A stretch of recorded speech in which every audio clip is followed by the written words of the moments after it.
This episode was brought to you by Big Moose. Find out about the 1 Million Project at bigmoosecharity.co.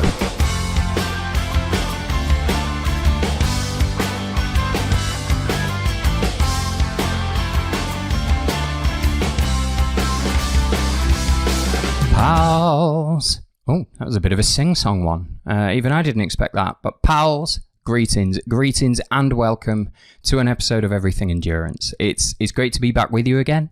I'm finding that when I am doing these episodes a little more infrequently, it just means I look forward to them more when I come to them. I was really excited to get into these interviews. Hopefully you're really excited to hear them. And we're going to be talking about something new. This episode, we are going to be talking about Beyond the Ultimate's brand new mountain ultra in Kyrgyzstan.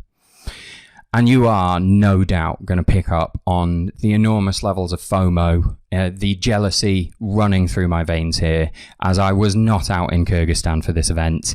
You can't be there at them all. I had other duties to attend to, but trust me, after what I've seen and after these interviews, I'm going to be there next year. So for anyone who isn't already aware, the Mountain Ultra is a 5-day race in Kyrgyzstan near the small city of Karakol, right out at the edge of the Tian Shan Mountain Range. 200 kilometers over 5 days. And if that doesn't sound like a lot, factor in the fact that over those 5 days, you are going to climb more than an Everest in mountain.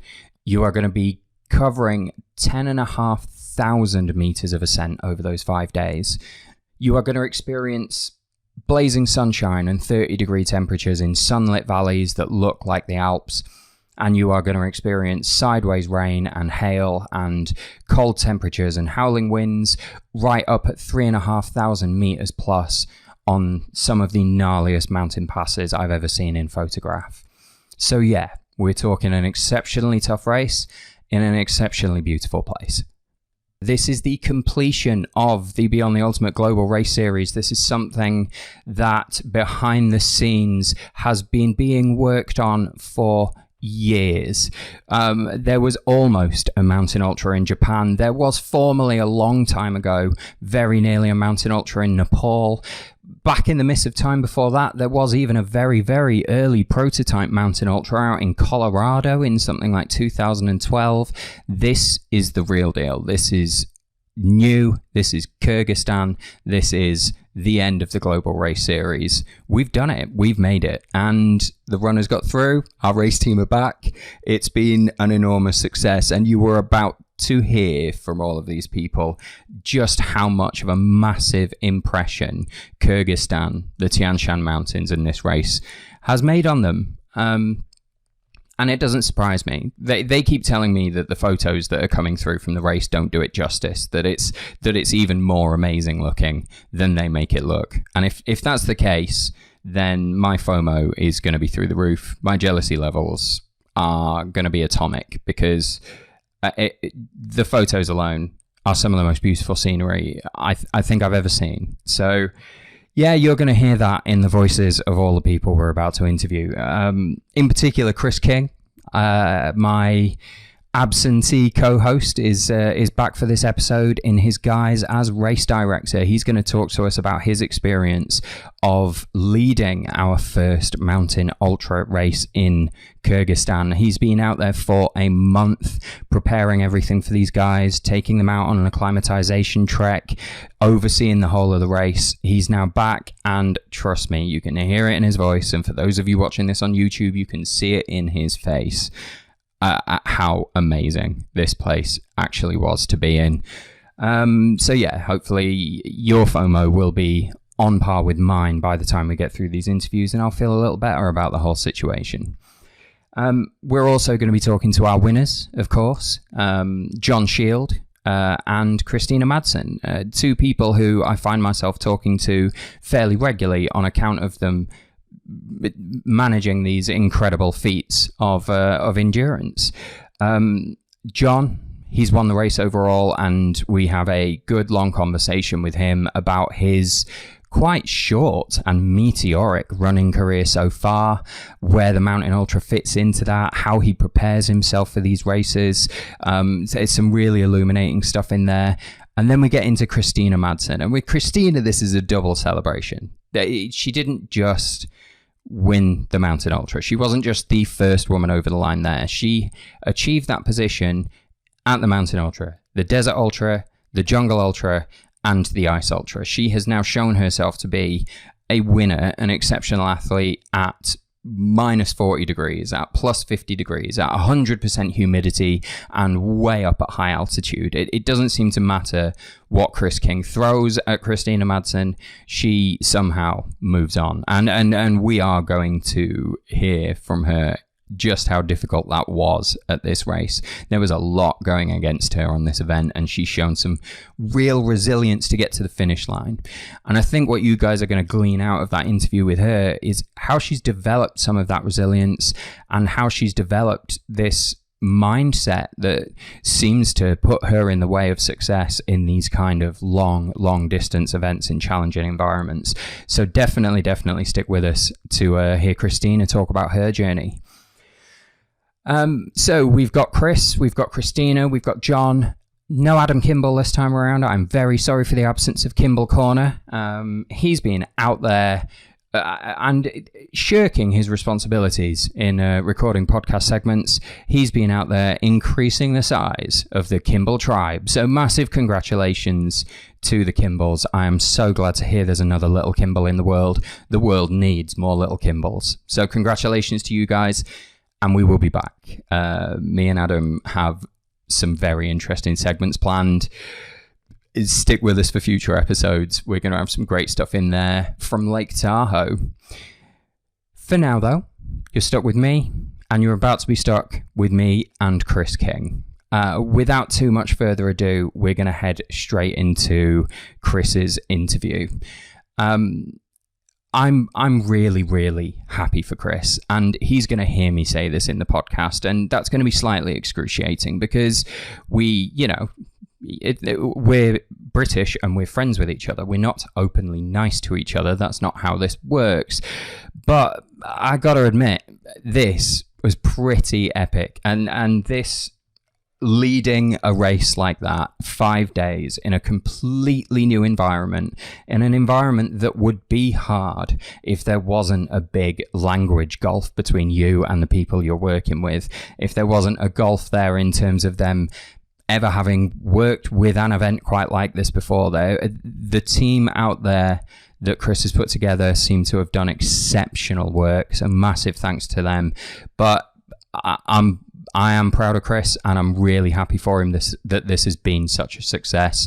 He's been at the helm of this one from the first time the word Kyrgyzstan was written on paper, or more likely Googled, to try and figure out how it's spelled. So, well done, buddy.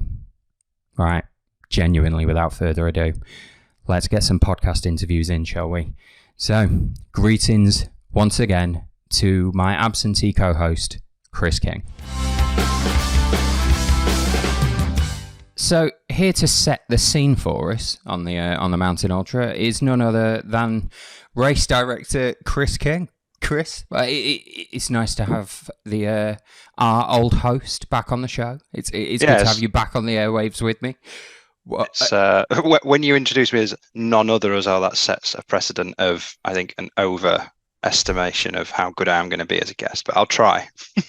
Oh, wow. No, I had high hopes for this. I figured this would be an easy interview for me.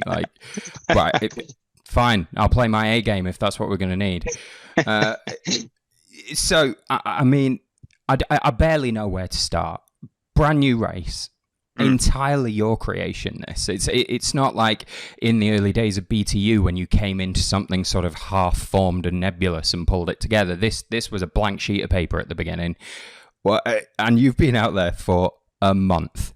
So, firstly, just set the scene, because I know there'll be people listening to this, and looking into the race, who certainly can't spell Kyrgyzstan, may never have really heard the word before. So really, it's a bit of a blank slate for them. All they've seen is the pictures of the mountains. They don't really know what else to expect. So, after a month in Kyrgyzstan. What do you know? Give us your impressions. Well, just to kind of just to set the tone a little bit, that this race isn't completely mine. The brainchild of this was actually through Simon and Archie, some of our team members as well. So if people remember, I was kind of hell bent on doing a race in Japan. I still am to a degree, but we got quite far into designing a race there. There was 2 possible locations that we were going to do. But then Simon and Archie on the team kind of sat down. You know, these guys have done our races as punters before they joined us as official members of the team and directors. So they kind of knew the races inside out, the kind of ethos of the company and stuff. And they just said, I know this isn't going to go down well. I know that you've spent a lot of time on this, but Japan just doesn't seem right for the series when you're listing the series out. And also, like in Sweden or in Arctic Circle, we didn't see anyone the whole time we raced. In the Amazon, you don't see anyone. You know, in the desert, you don't see anyone at all. They're really super remote places. And then Japan, no matter where you kind of go on the trails around Mount Fuji, you're going to see tourists, you're going to see cable cars, you're going to see cafes. And then the other areas of Japan, again, you start to just, no matter how much you do and how beautiful the trails, you will intersect with civilization at some point. So they were right. And it just kind of took us back to the drawing board, and we kind of questioned about what we want from this race. And we kind of did the whole scale of like, what do we want it to be? An epic location, remote, what are the kind of big glitz and glamour things that we do at BTU? And we ended up in that mountain range of the Tian Shan. It's an iconic mountain range, known well to climbers, but not so much known to Westerners around the world. It's the kind of mountain range that sits behind Nepal, behind places like Patagonia and all that kind of thing when you think of mountains. So I just went to town on that range and that area. We looked at Tajikistan, we looked at, and to be fair and to be open and honest, the amount I knew about Kyrgyzstan at the beginning is that it probably would have scored high on the Scrabble board. That was about as far as... Did you start with the Wikipedia page and work your way out? So I had to learn, a bit about the stands, a bit about the regions, but then as you start to look at Kyrgyzstan, you just start to stumble across these old Soviet military maps. You start to stumble across a couple of books about Russian climbers that have gone out there and never returned, and like these kind of dramatic kind of mountain stories. So in the east and like Russia and all of like China stuff, the Tian Shan is just part and parcel of this beautiful range of mountains on their doorstep. But it still doesn't mean people go. They're just there. They're not accessible. And that was just so exciting when you start, hang on a minute, there's a mountain range hardly accessible, still in the world. Right, let's go. And it just started a journey of like exploring everything about it. Kyrgyzstan is a fascinating country, and it's you could argue that I'm biased, but it is actually one of the most beautiful countries I've ever been to. Not even close to some others. It is mind-blowingly stunning. I've only been through the photos, and I'd have to back you up on that. I've never seen anything like it. We live in a world of AI-generated images now. These photos are too good. The scenery's so stunning. And they don't do it justice. Real. They don't do it justice. We brought some of the best adventure photographers in the world. The guys that have traveled the world with us. The photos are amazing, but they still don't do the place justice. Like it's such a remarkable place. So we went to go visit it in the September, Simon and I, and we visited it. We went to Kyrgyzstan. We only had a quick flying visit. It was like 3 or 4 days. It was grey and drizzly most of the time. I got ill. It wasn't the most successful of recce's for us, and we still thought, even during all that kind of end of season, that kind of stuff, this is still the place. This has still got everything it needs, ticks every box. So we just started on this development of building the race. As usual, there's loads of blocks, loads of barriers, but we kind of go with what will make an epic race and work backwards, not will make a race that will make sense or to be easy to do. We just thought, what are the cool bits that we can go see? What would make an amazing race? You don't set up a series of races like this by trying to make it easy for yourself. No, and there's numerous times where you go, well, we can't get there, or we can't do this particular thing, and then I think that's probably the difference between us and other companies. Other companies go, well, we'll just take the easy route round here, and we'll take the trail that goes on this road, and we were like, no, we're going through. If we have to rent a truck and drive up a river, we will, and all those kind of things. So it has very much felt like the early days of the Jungle Ultra. the concept is largely the same. The communication between the teams was patchy because of the area and the signal. Getting around is hard. It's brutal, and I kind of turned up with nervous. You don't know what you don't know. Even though I've been doing this stuff for like 10 years, you don't know what you don't know until it hits you in the face. So fortunate enough, we had an amazing local team as well. So we brought our best of the best team that we've had over the years, and yeah, it was a fantastic event, and it's properly exciting now. Lots of hard work goes into the first edition to get it there, and then you spend the same amount of time and effort, but just fine tuning. So, our Jungle Ultra and our Ice Ultra and all those things that have been going for 8 or 9 years are quite well polished events. Everyone turns up, knows what they're doing. Yeah, I turned up in everyone Kyrgyzstan. knows what happens next. Yeah, exactly. And we had 20 odd runners. First year was great. It was all runners that we knew or had an extremely good experience. We had like close to 30 staff members, 35 staff members. So we had nearly, it's on some days, double the amount of staff members just to kind of keep the thing operational. But everyone turned up in country, never seeing the country before or knowing the finer details. So the amount of work that went into the kind of briefing and all that kind of stuff was insane. But it's properly exciting now, because the time that we'll be spending over the next 11 months will be fine-tuning things to make the experience even better, and so we can bring more people. So we're hoping to bring 30 to 40 runners this next year. And we've got the trek and all that kind of stuff. So it's a really exciting time. Yeah, you said something before that really resounded with me as well, because obviously I didn't go out to Kyrgyzstan this time around. I was sat behind a laptop watching the tracking system and sort of seeing the messages going backwards and forwards, and it had that same feel from this end as well. Like, things are going right, but this feels jungly. Like, yeah, it's that overwhelming feeling that, oh god, what next kind of the thing. The system's in place, but we haven't learnt the shortcuts yet. Like in the jungle, you know a guy who lives in this place that you can call, and he'll sort that thing out, and it'll be fine. Exactly, you've got to meet those guys now.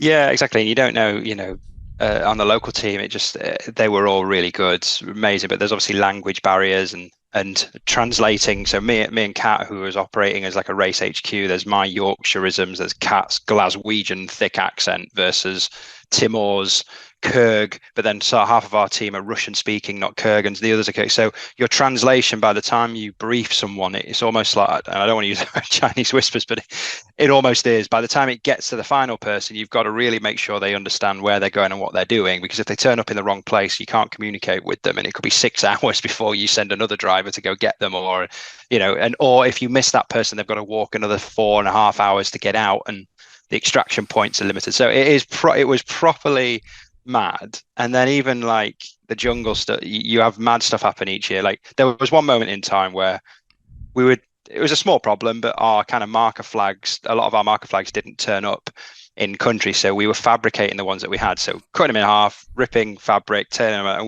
we managed to produce about 1,000 flags, which was great. Problem solved. We solved that one problem. But as we're just literally stitching the last one, medic comes in. Oh, our runner's been bit by a dog. So now we're having to sort that out. And then we've got like weather coming in, rivers rising. So there's like always 4 or 5 problems that you're kind of doing. And it was like, this is just like the jungle, but I loved it. I didn't necessarily like the bit where someone got bit by a dog. And to be clear, it was a little puppy and it was a nick. But at the first instance, everyone's going, rabies. Yeah, of course. Well, you do, especially when you're in a new place. Your immediate assumption is, oh, death. Yeah, exactly. Yeah. So the runner's like, no, I'm going to die. No, it's a puppy. It belongs to that child who's been playing with it all day. It is fine. So yeah, but it's just all those mad things that go on, and you don't have that in your plan when you're there. But I think our team is at best, and you've met Kat when we have to solve a problem, and it's good fun. Aye, absolutely. If you've put one type of people together to do these BTU races, it's people who can problem solve on the fly. And yeah, they'll have, I can imagine Kat absolutely shone in Kyrgyzstan. As much as I can imagine that most of the Kyrg crew couldn't understand a thing she was saying. Yeah, it reminded me. Have you seen that scene in Hot Fuzz when they find that guy with the farmer in the mine and it Yeah. was a lot like that. So Kat would speak, then I would translate it out, then Timur would get the hard version, then translate it to Russian, and the Russians would go take it. It was like that though, but there was a chain of about 6 people. But that's the exciting thing, right? You've got these different cultures working together. And I've said it before on our other races, culturally our teams are very different, and this team are their own little version of that as well. So yeah, it was really exciting. And on the surface, all these things always go on behind the scenes in the race, and you're kind of working and problem solving just to keep the race going. And the runners, meanwhile, are having time of their life looking at a sunset over this glacial peak mountain. So it's just part and parcel of the stuff that we do. And yeah, I love it. Well, and I can tell. I can see the grin on your face when you're talking about it. Like, there's always a risk with a new race and all the stress that comes with it that you were going to come back a shell of a person. But you're beaming when you talk about this. I'm taking that as a good sign. Yeah, and I think I consider myself a mountain guy. Like that's my terrain. So out of all of the ones that we were doing, there was a lot of pressure. I wanted it to be that I wanted to create one of the most unique mountain races in the world, and so a lot of the pressure and stress I put on myself. And when some of the team come back, so like Archie, who was in that initial meeting room when we were deciding to change it, I can remember saying to him, "It's mad that we're here, isn't it?" Like from that conversation to this in that period of time, and he's like, "Yeah," and he's equally excited about it. He's just like, "I'd come and live here," like he loved the place. So. Yeah, we're all just super excited about it. And Kyrgyzstan is just a fascinating country in itself outside of the race. So it's just an amazing place to go to. Brilliant. And you said something there that really struck me, which is you consider yourself kind of a mountain person. It just sort of reminded me some of the first interactions me and you had were when you were preparing for your speed climb of Kili. Like at that point, I absolutely would have described you as a mountain guy. It's good to see you sort of come back to that. Yeah, what a place to do it. Yeah, and Kyrgyzstan's just a fascinating place in general. I mean, like if you think about it, really is a melting pot of cultures. If you're wanting a cultural experience, if you think of like Britain, it's also a melting pot, but it's probably because of our own dark history, right? Going around and colonize or giving them freedom. We inherited lots of different cultures and almost imported it, didn't we? That was the way. Kyrgyzstan is similar, but that importation of culture has happened over thousands of years, and even including the last couple of decades, where ours kind of stopped at imperialism and all that kind of stuff. The Kyrgyzstan nation's always been getting invaded. It just seems to be between a rock and a hard place between Russia and China. So the Persians were there. Everyone has been through Kyrgyzstan because it's a fortified, basically a fortified country, mountains all around it, flat plains to grow in the center. So everyone who wanted to invade bits of Europe went through Kyrgyzstan. Everyone who wanted to invade the East went through Kyrgyzstan. So it's a massive melting pot of cultures. You've got the Uyghur Chinese, so there's a Chinese influence in there. You've got the Kyrgyz, who you kind of class as probably the most, I don't want to use the word pure, but probably the oldest traditional nomad style of life. Then in the north, you've got like the Russian influence. So Bishkek's a new city upcoming and vibrant, but it also has that Soviet feel to it. It's got like a lot of 90s architecture. And then you've got also the influences from the east and the west coming into it. So what it means to be Kyrgyz or from Kyrgyzstan is different dependent on what you've been in the last 100 or so years, and culturally it's hugely different dependent on the location, but it also kind of works together in harmony. Everyone seems to get on and understand each other. There's a high Muslim population there, so there's a very particular way of life in certain parts of the country, but it's not as strict as places like you would consider the Middle East and things like that in terms of their views, and it's just a really, really cool place. But the one thing that kind of struck me overall was it's a nation of hospitality. Everyone you met would have given you everything they had to make you feel welcome.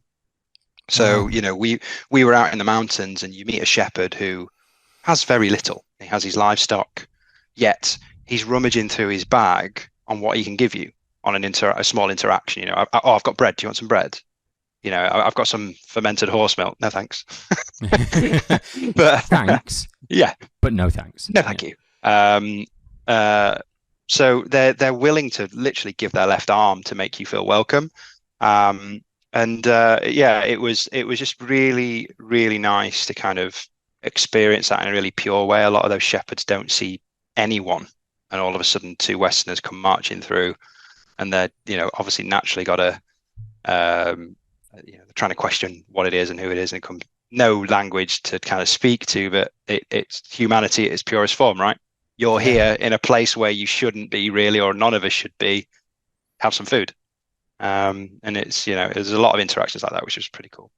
Well, I mean, that's amazing. And you say that as if it's a given, that actually the given for most places I've experienced isn't, distrust. Who the hell are you walking into this area?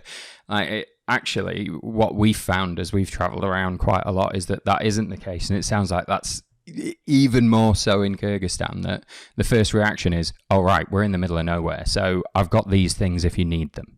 Exactly. Yeah. Allow me to make sure you're comfortable.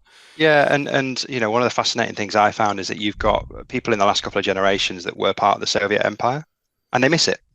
They miss the times of the Soviet Empire, because if they were a particular job or a particular lifestyle, and things were obviously better at some point before they got worse after the breakdown of the Soviet Empire. So you've got this immediate generation who are inquisitive, or have a natural kind of, I wouldn't say mistrust, but kind of, they want to know a bit more about the West, because it's this thing that over the last 100 or so years has caused all this chaos in their lives, really. So what you would think would be quite a hostile interaction wasn't. It was more that it was fascinating for me, because in the West, we think Soviets bad, all that Soviet Empire bad, people were struggling. But actually, there was a lot of people in that particular region that felt like it was a good way of life. So it for me, I have a bit of, I suppose, I'm fortunate that I've been able to travel the world with this job and meet a lot of cultures. I was absolutely fascinated by this place, because it was just so many places and so on, and I went there with no prior knowledge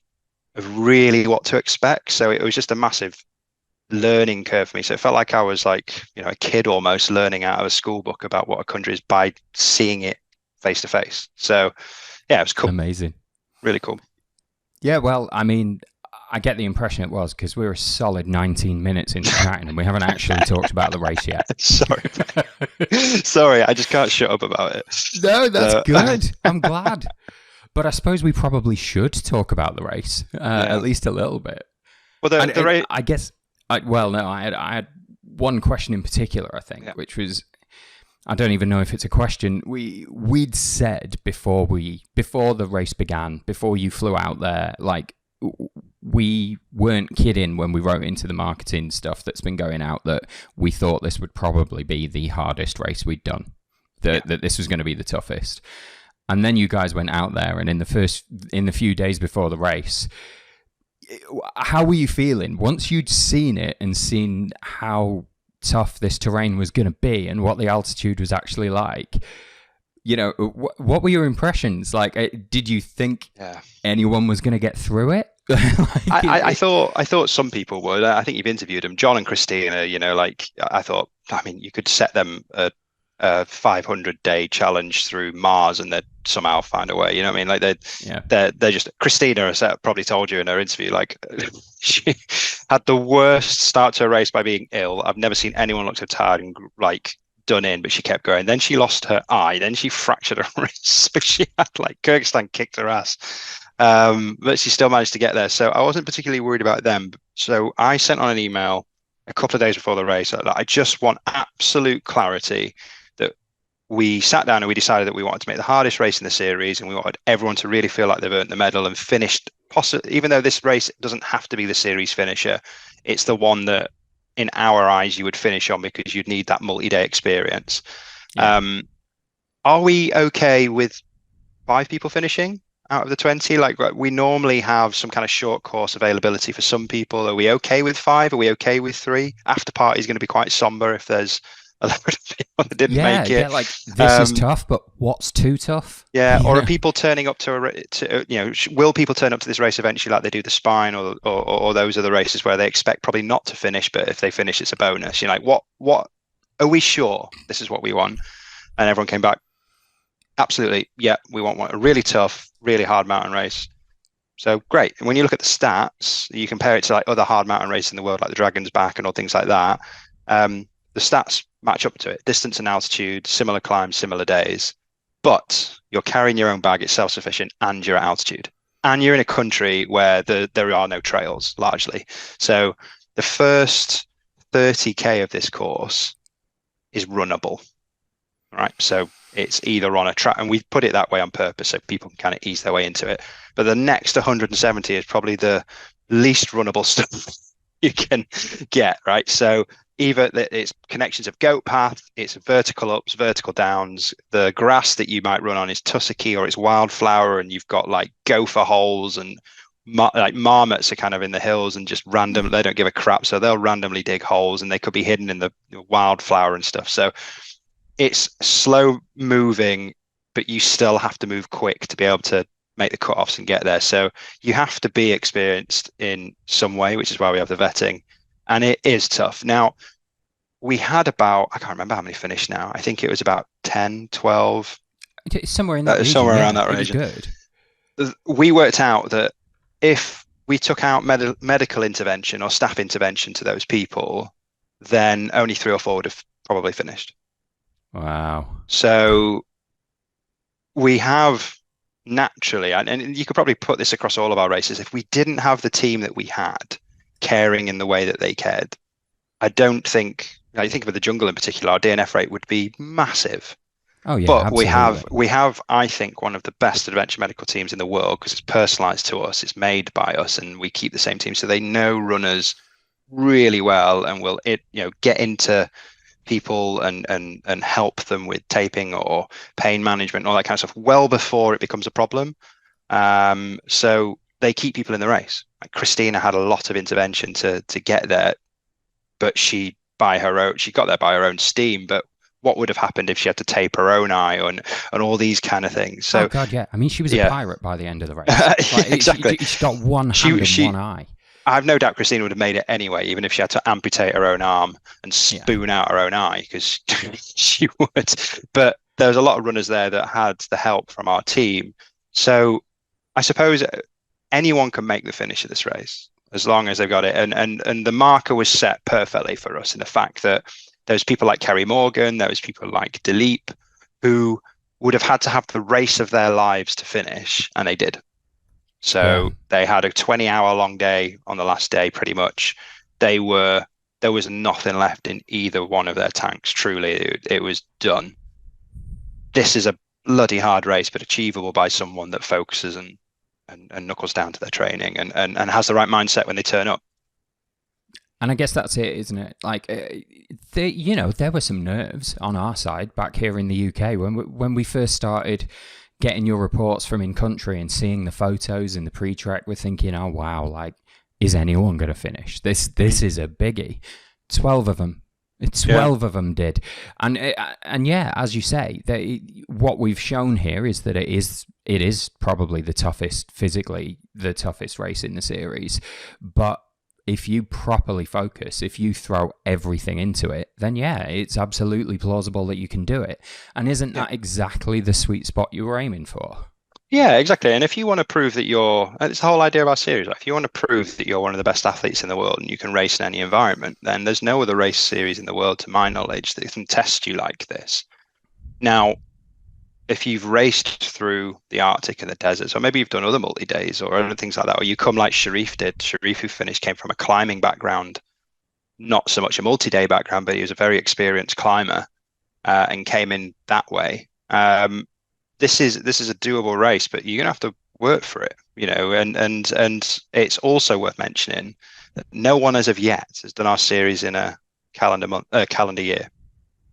Or consecutively. Yes. Anyone that's attempted to do our races as they've gone through has not managed to be able to go whatever order they do, ice, jungle, desert, mountain, or whatever. No one has managed it ever.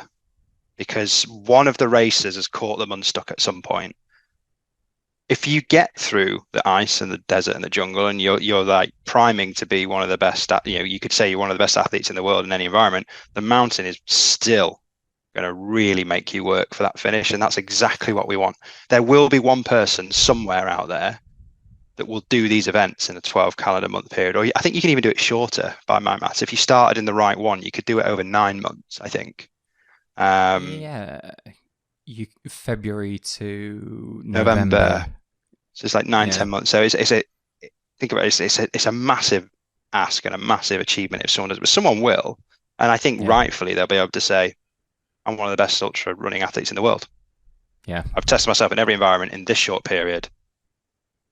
Yeah, they can walk with their head high. No one's really going to be able to argue with them saying, I'm probably the best multi-stage ultra runner in the world. Come on. And then it's also bittersweet in this race, because then we also say goodbye to some of our series finishers. So Kristina, who's finished, we don't say goodbye because she's probably going to come back as staff or something. We'll always have Kristina about. But then Russell, Russell's done every single race of ours, not just the series, but he's also done Highland and Ranges as well. And you just think, is he retired? With people like Russell as well, we're going to have to make new races to bring them back, because we're too attached to those people now after all these years. Exactly. Yeah. Exactly. Wow, fantastic. Well, go on then. Let's have some highlights. You've been out, you've seen the course, you've stood at the camps, wittering at the finish lines for 5 days. Like what was your highlight in terms of the scenery? I think for me there was two. The Tbilisi Pass, which is day 2. Day 2 is probably one of my favorite stages of all of our races. It starts off in a beautiful glacial valley. It's stupidly pretty. You buy a river, you do like an out and back in there, snow-capped mountains like right in your face the entire time. Really clear, beautiful blue glacial river flowing next to you. Like, it is properly pretty. And then you kind of go through a secondary high valley, which is all, I kind of put an Instagram video out, and there was no filter, but it kind of, it was just so bright and green.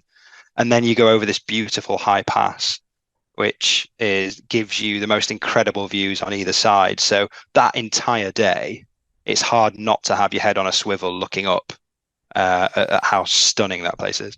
And then my personal highlight was I got a bit of FOMO of like being stuck at the finish lines for most of the day. And on day 5, just the way that our forward team worked and just the strategy we chose to make on marking, we marked the first 12K of the last day on the day. Now it was a 5:30 start, which meant that in order for me to stay in front of John and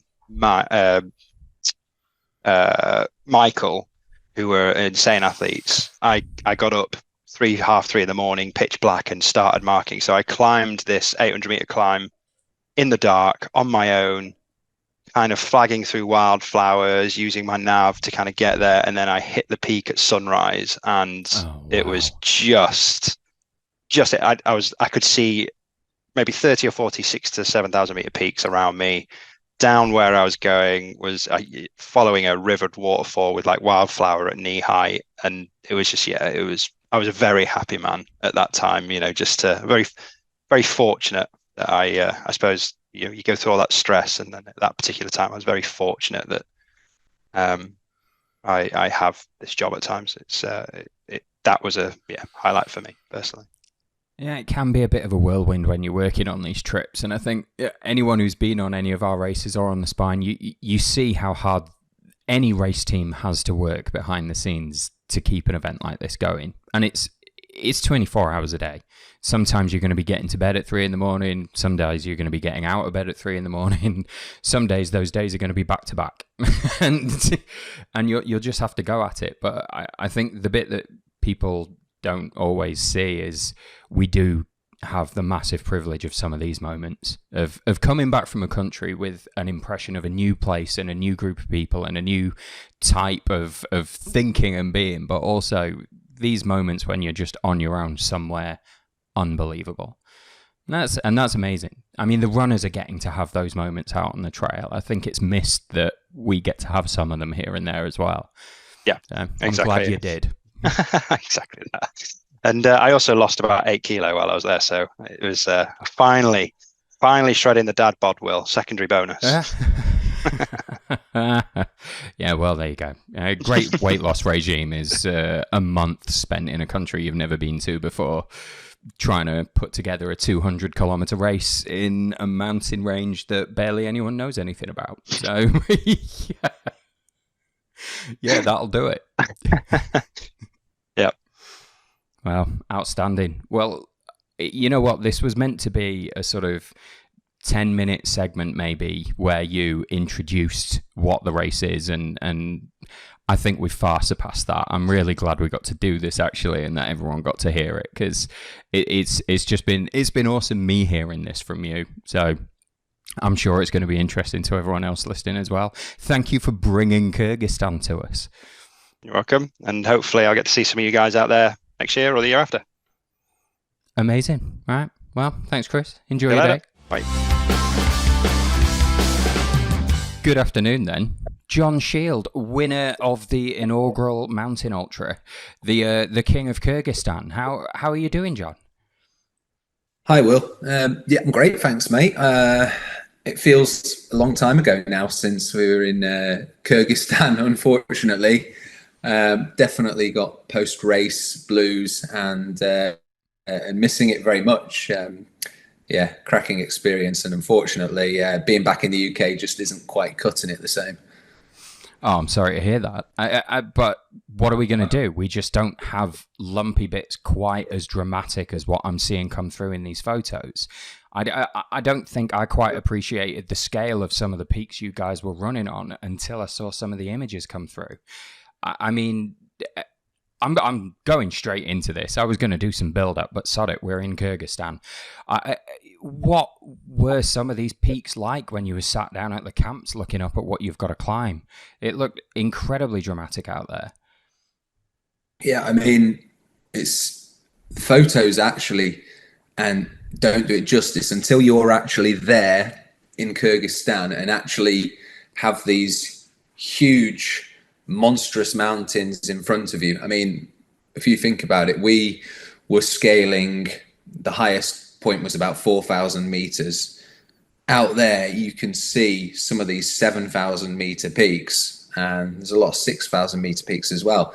It's so vast. It's so impressive. The scale of it is just beyond comprehension. I mean, training here in Snowdonia, or you go to the Lake District, it's like a drop in the ocean, that compared to that place. And, you know, I think I'm very lucky being around those sort of areas. But actually, when you go there, there's no comparison. It was absolutely breathtaking being able to just take in that sort of beauty there. And yeah, very lucky, very, very lucky. Yeah, pretty remote too. I can imagine in Snowdonia you run into a few rambling parties, but I can't imagine there was a lot of that on the trails in Kyrgyzstan. Well, there was a lot of herders, a lot of wild horses, a lot of cattle, some of these little furry gopher things, absolute brilliant little creatures. But you know what? There is that many holes from them that they live in and jump out of. Certainly leg breaking terrain, but yeah, you don't see very many ramblers out there. Very few, which is brilliant. I love that. Oh yeah, I can imagine. There aren't a lot of places left where we get to run on a day-to-day basis around the UK where you get to feel, even for half an hour at a time, like you're the only person out there. You've been a little bit spoiled. And, you know, in terms of how difficult it is running in that kind of terrain, I've only got my experience of like going out to Cusco to draw on. And you know what that's like as well. Cusco's at about 3,500 meters, as I remember. And I can barely climb a flight of stairs in my hotel when we get there. Obviously, I'm not as healthy and fit as you are, Jon, but how big a factor was that altitude? Like, how much harder was that making it for you out there?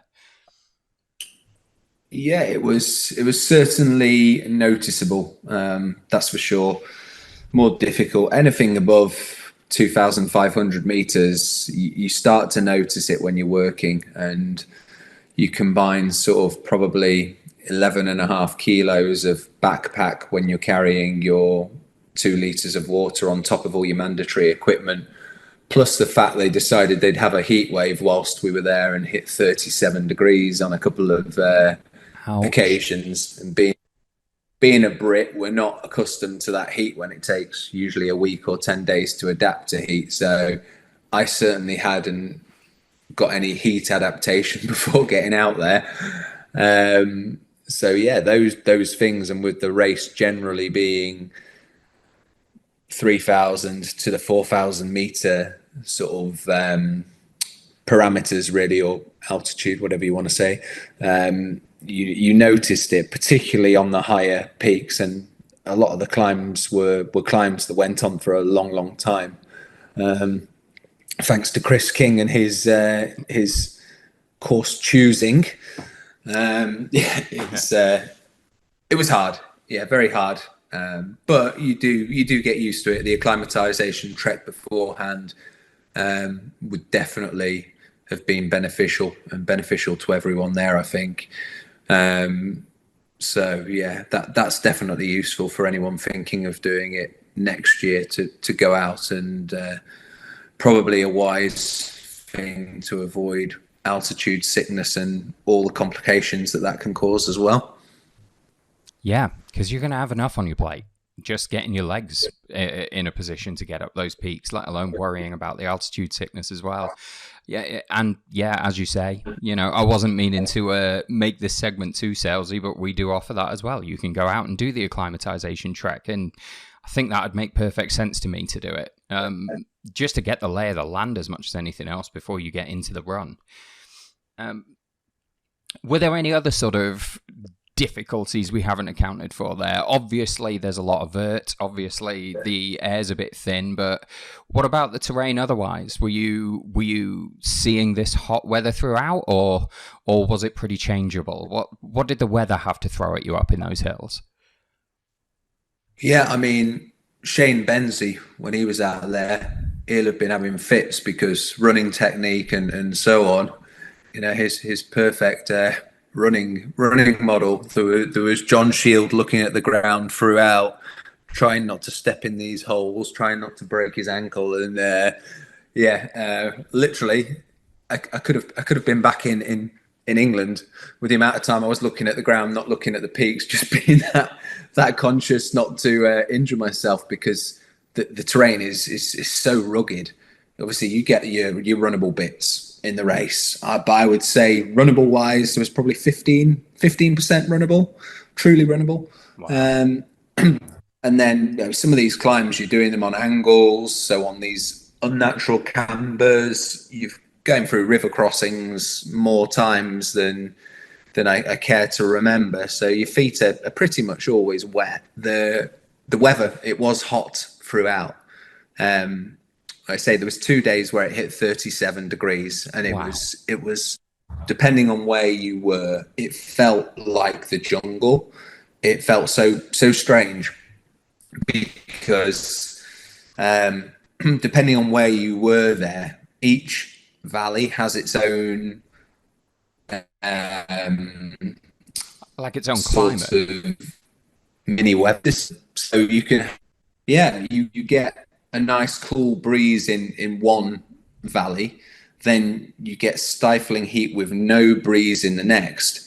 So you were just hoping you'd get some sort of breeze whilst out running. But I mean, it was always late 20s. There was never a day when it wasn't hot, but there was a couple of days where it was stiflingly hot, but that was generating thunderstorms as well, thunder and lightning, which fortunately I didn't get stuck in, but some of the runners a little bit further back got absolutely hammered by some of the thunderstorms and got absolutely drowned with it. So yeah, it literally had every possible weather you could imagine, on top of the terrain, on top of the altitude, on top of carrying the backpack and so on. So yeah, it was a real challenge.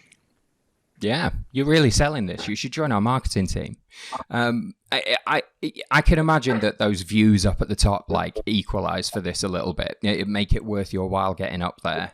And obviously this for you has been a really, really advanced recce for another fairly mountainous race you've got coming up in the next few weeks, hasn't it? You're preparing for the Dragon's Back at the moment. How does this work as a recce for that, as a training run?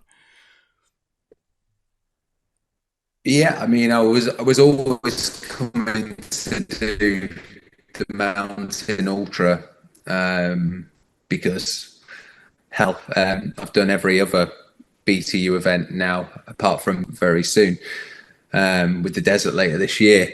But when I looked at it, and not having done Dragon's Back last year due to becoming unwell, this year it's sort of been part of my plan to use Kyrgyzstan as a very, very good, solid warm-up for the Dragon's Back. And I say warm-up because it's its own event. It's its own very, very tough event. Probably now, I would say, the toughest multi-stage race in the world. I'd like to say that. The jungle's really tough. One of my later questions about comparing the races, but yeah, incredible. We'll do that now. We'll do that now. Yeah, bang.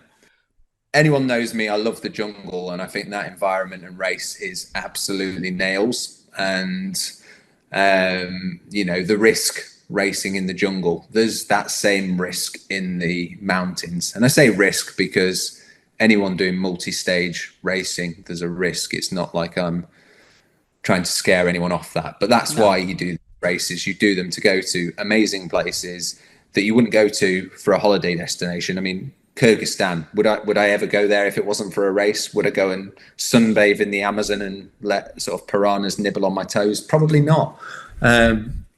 So yeah, for me, this race was right up there as in my opinion, there's not going to be anything that touches it. I mean, everyone raves about Marathon des Sables. I'll do that because it's a race, it's well known, but let's be real. There's tough races and there's tough races, and Kyrgyzstan, that race with all those things we've just mentioned, makes it absolutely one of the toughest races. If anyone wants to challenge me on that one, please do. But there you go. For me, it's official.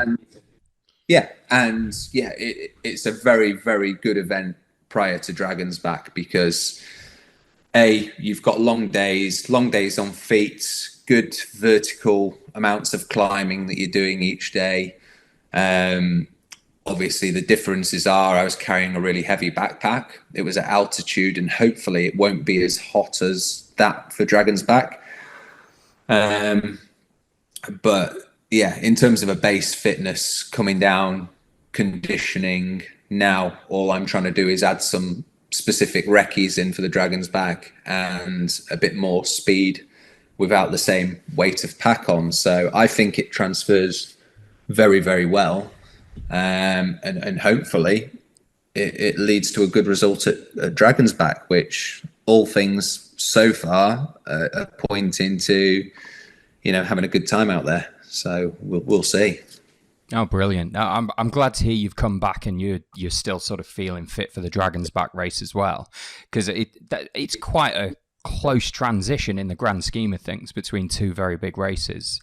Is there anything you've done sort of training wise just to help your body move from the mountain ultra through to being ready for the Dragon's Back?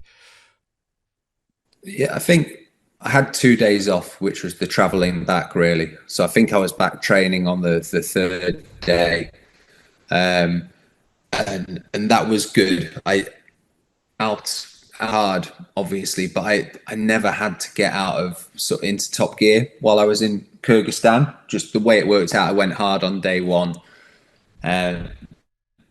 built my lead, fortunately, and then could run quite well within myself with Michael, who came second, who's a phenomenal athlete. But we ended up having a good time and a good chat, and it was nice because it was great camaraderie, brilliant respect for each other. But we probably didn't really push each other. We were enjoying it far too much. So I actually saved, bar the lack of sleep in tents at night because I didn't take any sort of sleeping mat, and horses walking past either making funny noises or going to the toilet or things that would keep you awake. So my sleep was probably the downside, but actually that sort of conditioning, I came back feeling really good. My legs weren't really tired. I had no feet issues like the spine race. So, my feet are spot on. And yeah, since coming back, I've literally just built my running up. Probably last week, sort of the few days that I did running, some good vertical gain again, some good mixture of hiking, fast running again to get my legs turning over without the pack. This week I'm going and starting heavily recceing the routes. I know stage 1 and 2 pretty well, so I'm going to have done all of stage 3 by the end of this week. And mileage wise, it's going to be probably over 100 miles, and obviously a lot of vertical gain again now, which I'll probably do over the next couple of weeks with the recce's, and then 2 weeks prior to the race calm it down, and hopefully follow through all the adaptations from Kyrgyzstan and then the recce's here, and just strengthening myself again in the gym just to try and avoid all the injuries and potential hazards, and hopefully turn up to Conway Castle ready to rock and put a big performance in, and do what Jon Shield tries to do on stage 1 of any race, and go off hard and build a lead, and try and entice people to come along for the journey as well early on.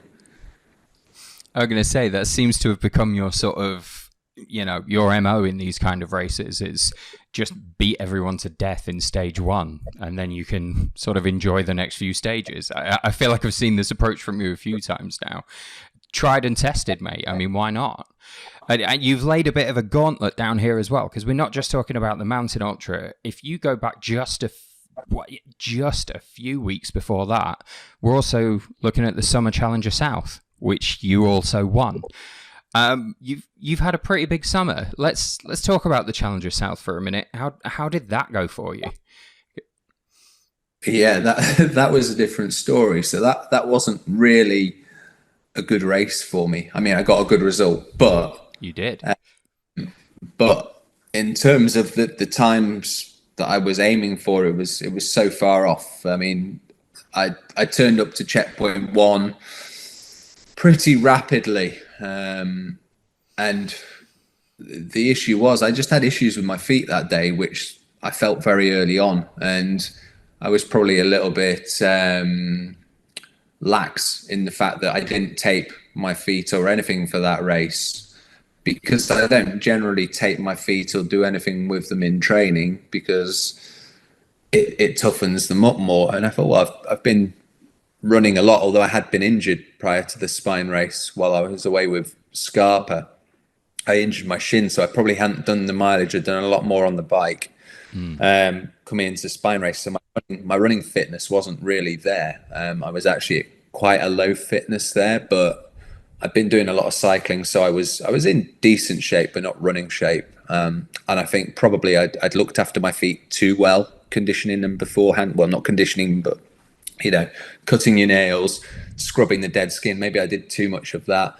Should have taped them, because I felt fast while I was on the course initially, and then it became very much the death march as the feet deteriorated, and trying to manage my feet and so on. So it was a good result, but actually I was wanting to be about 8 hours quicker than what I was. So it was definitely ready for it as well, mate. I'd seen you on your approach like over the course of that first day, and I'd made it up to the finish line thinking I better be there in case this is a course record. Like, I've got to get there quick. And then proceeded to watch over the next 7 or 8 hours as I saw your dot move up, and I knew you'd be hurting. But your feet took a pasting. But I mean, I wouldn't say that was individual to you. A lot of people's feet took a battering on that particular race and at that particular time of it. And what was it? What was so bad for feet about the Challenger South, that first 24 hours or so? was strange, wasn't it? I think obviously it was very hot and humid then as well. So whether everyone's feet just sweating a lot more because it was very humid out of Edale. It was, Yeah. you weren't getting a lot of breeze initially.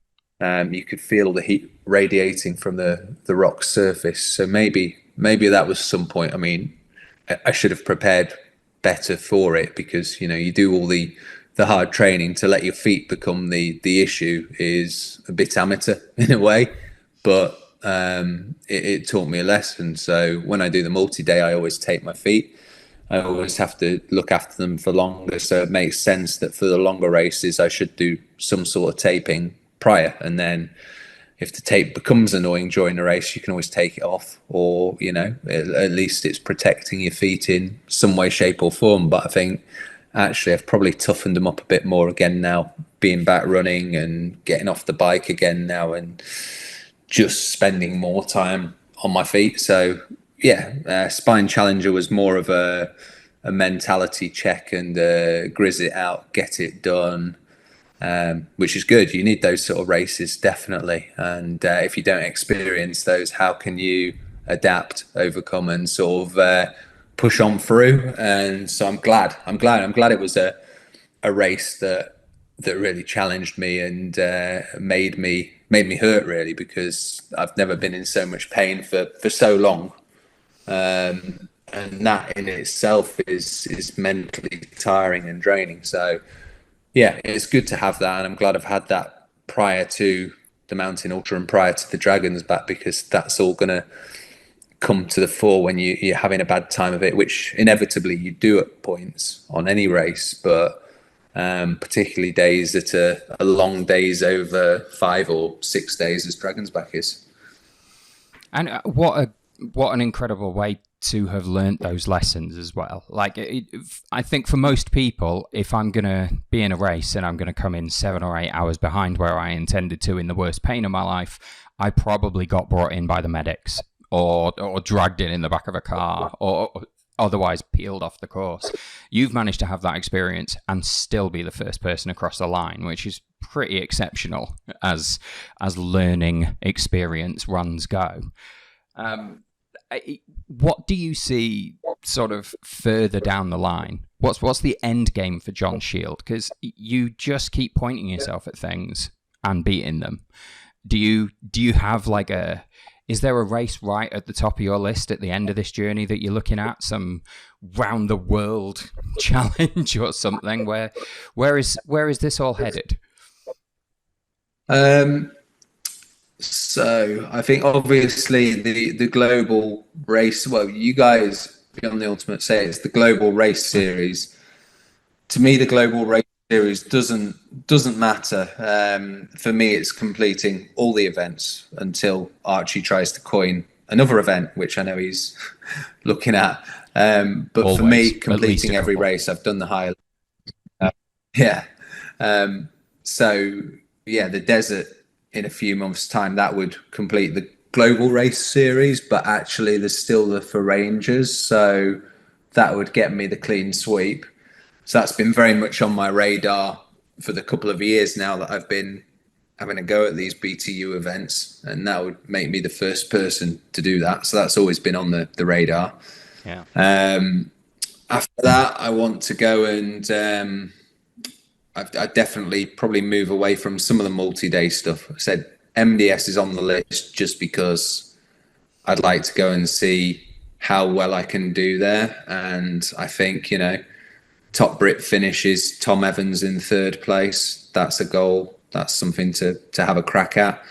On other things, I'd certainly like to go in and represent a bit of Scarpa out in some of the European big races. I think you get a bit more kudos for going out there and racing some of those boys and girls in their own backyard, which is fine. I'm going to probably pick a couple of UTMB events that suit me and try and give them a good crack to roll on into UTMB for 2025, I think. Snowdonia, obviously, I've got race here that's local. Was looking at the 100-mile version of that for this for next year, which is appealing more and more at the moment because it's on my doorstep. It gets me the points. I can train for it well enough in advance. Yeah. So that's probably my goals with the immediate, and also the spine races there as well, isn't it? Which, I mean, I'm signed up to do it this winter. My only issue with that is I don't know the back 160 miles yet. And with having Dragon's Back in a month's time, followed by the desert, it doesn't give me any proper time or scope with British winter as well to go and recce those further afield bits.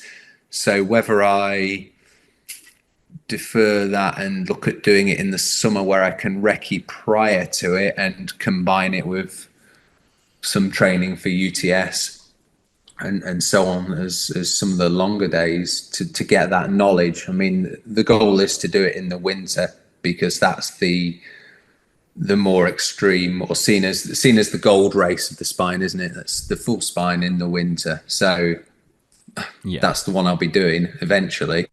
But I think that might have to wait maybe till, January 2025 for that to happen. Yeah. Although I'll probably have some fear of missing out with it coming up in January 2024. And depending on who was entering it, then that might change my mind as well. And I just think, well, you know what? Taking the words out of my mouth there. I was listening to all this, John, and thinking, I'm going to see you in Edale in January. I mean, we'll see, obviously, whatever the year brings. But we'll see who enters. And, you know, it'd be nice if they start making their mind up a little bit because, you know, Jon Shield needs to arrange these type of things. But my plan would be, well, you know what, if the time of year, if I was going to recce anything, I'd recce the last sort of 50 miles then, and then just tag along with some of the people that might know the route a little bit better up until that, and just do something and just sit there and maybe, you know, if I knew the latter part of it, I could try and put the foot down, but it's very, very rarely won or lost at that stage. So obviously the first 108 miles would be sort of the warm up, and then I guess the race gets going after that. But if you're in good shape and can be there then, and you know, I mean, there's certainly the ability to probably do it, but it wouldn't be at the maximum potential. But maybe I'll be resting a little bit. We've seen it happen before, right? In the winter spine race, as you say, if you've managed to keep yourself somewhere near the sharp end of things when you're beyond that point where the Challenger South really cuts off, if you're in a good position at that point, anything could happen on there. You know, you don't know who in front of you has got what left in the tank, or how hard the weather's going to hit them, or what their nav's like over the next 50-kilometer stretch. And we've seen some very, very what you'd call elite level runners come a cropper during that race, and then you never know who's going to be on the podium. So who can say? Yeah, and that's a spine race in the mix. Yeah, and that's the allure of that race, is you just don't know, do you? So we will see. We'll see. Need some people to tempt me into it, and then maybe I'll get the recce I need to for the latter stages and feel confident that I can run probably another 100 without being too bothered about knowing the route that well, if I can do that. But yeah, we'll see. I say it's coming back. It's not ideal, is it, going from the desert in probably the end of November and then coming back and doing a full-on winter spine in January? It's a little bit mean, isn't it? But yeah, you know. I mean, it's definitely a harder case to look at the Desert Ultra as a training run for the winter spine. Yeah, I mean, very, very different beasts. But there you go. I don't know if it'd really get in your way, John. Nothing seems to. one extreme to another, isn't it? I quite like that. So interesting. But I think the next two races, Dragon's Back and then the desert, will probably dictate what I do after that. But yeah, who knows? Fair enough. I'll keep my fingers crossed. And you heard, Jon, there, anyone who's listening, if you are one of the many people I've heard rumours about that might be joining us in January for the Spine race, we want to know. Like, it's time. Yeah. Let's get that podium together. Jon needs to know how hard he has to train in December. Yeah, please get in touch and let me know. Don't do any of this sneaky training and then just decide you're going to hop into it, because, yeah, got to plan and prep and start the mind games early, haven't we? You know, like to play a few mind games and stuff. So, yeah, it'd be good to know. I like that. Yeah. Well, yeah, you know, it's one of those, isn't it? It's part of it. I love all that stuff, you know. It's obviously good sportsmanship and stuff, but I do like the competition and the all that comes along with it, and the mind games, the psychology, and you don't have to be saying things to people to be doing the mind games and the psychological aspect, do you? So, it's a massive part, and particularly for these sort of races where you require some strong mental fortitude, and you know it's very easy to have a bad day and then your mind go. So yeah, let's see. Brilliant. Well, and you know what? There's a question that I usually ask runners around what motivates them and how they get through the sort of tougher parts of races, that sort of thing. All of that feels a little bit superfluous with you, because I've watched you in a lot of races now, and I don't know how we'd stop you. Like, I've never... You aren't a runner that I would expect to turn up at a start line and be like, you know what, I'm just here for fun. We'll see, whatever happens. Like, if you turn up at a start line, whether you're saying it out loud or not, you've always got to look like, I'm focused, and if I'm in this, I'm having a go at winning it. Do you have that kind of competitive nature with all of your training as well? Is this what you bring when you are out there running? I know there's plenty of people out there that really just enjoy the running for the sake of it and the being in the scenery, and the result doesn't really matter. But you seem pretty uniquely competitive. I've not met many runners more driven. So, would you say that's an accurate description of you as an athlete, Jon? And if so, where does that come from? Yeah, I definitely do. I wouldn't turn up at a start line and be just turning up for the hell of it. I'd always want to go and win and put on my best performance. Obviously, sometimes you're not going to be at your best if you're coming back to fitness, but I wouldn't turn up without being as fit as I could be in that time. And I'd probably still have to do it to think that I'm going to have a chance of being up and around there. I think I've always been like that. I've always just been a little bit difficult, and probably I'm definitely driven, definitely committed with what I do. Where it comes from, I don't know. You've probably got me as a little kid, where I was kind of a short, little chubby kid, and I was relatively good at sport. If you play football, rugby, cricket, any of those types of things, but I wasn't a runner. And I hated running. And, you know, I would literally hide in the woods on a cross country and pop out at the end towards the back just to avoid doing it, and go and eat some more chocolate bars to console myself. So I don't know what made the running click as such, because I'd always been relatively fit. I'd always trained, but, you know, typical lad, work on the guns and that in the gym and stuff, but still tried to keep fit. Did stuff like duathlon age group, probably in my 20s prior to the military. Went into the military, was very fit doing the military specific training, got injured, bore everyone with that now on a podcast, so I won't go into it. But yeah, came out of that, not being able to train, not being able to run, not being able to do anything other than be a bit of a gym monkey for 8 years, where I was just lifting weights, probably best part of nearly 16 stone, sort of probably at my peak when I was playing rugby as well.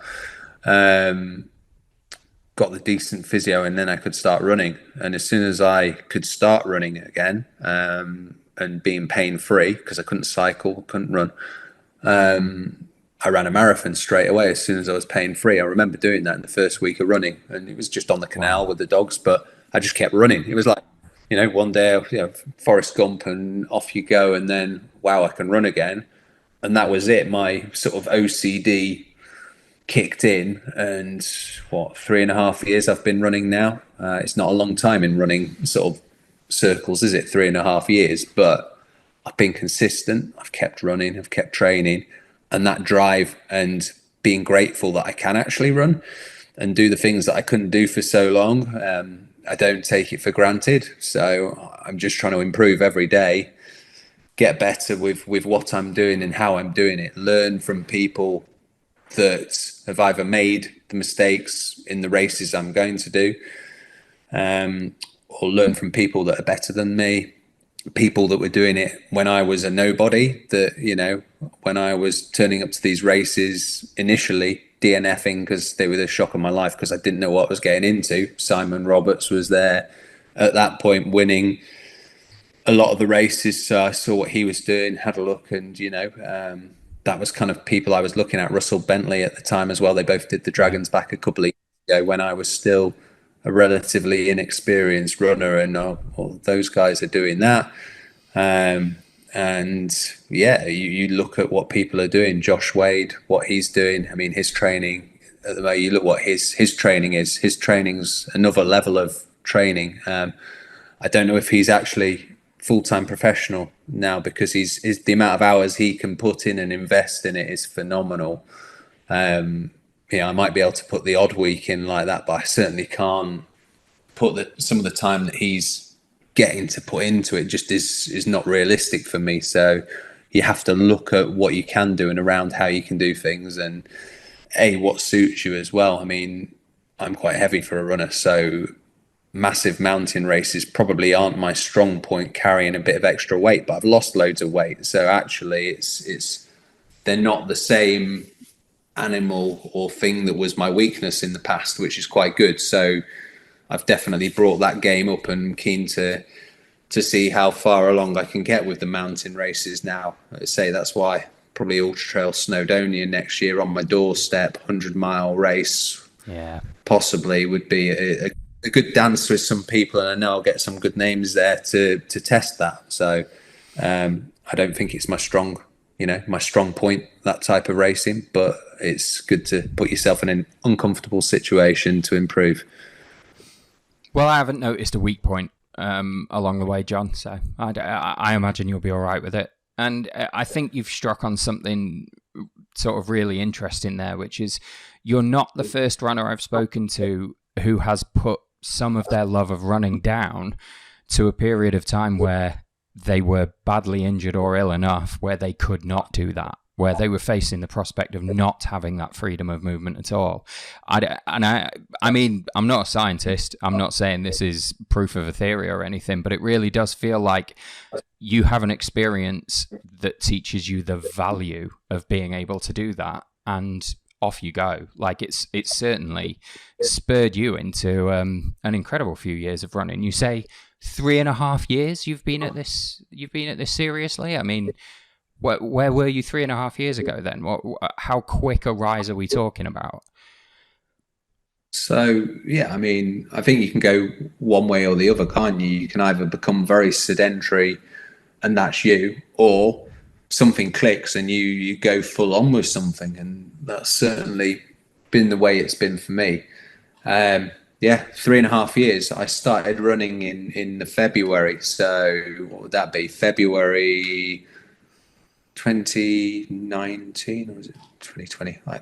3.5 years. But the first multi-day I did was the Highland Ultra. And obviously I trained quite hard for that. But if you look at the photos from then, when we first met, I'm a different shape and size now compared to what I was then. I was probably still like 85 kilos in those photos. very raw, new to running. I'd probably been running at that point by, well, if that was, when was the Highland Ultra now? When was the first one? We've done 2 since that I've marked, haven't we? October 21, the first time we got out there. So I must have been running from February that year. Would that be right? Well, if you're talking 3.5 years, you're probably talking February 2020 you got started running. Yeah, and then, February 2020 started running down the canal because it was COVID, wasn't it? It was lockdown, so nothing was on. There was no races. I just started running with the dogs. So yeah, that was essentially my first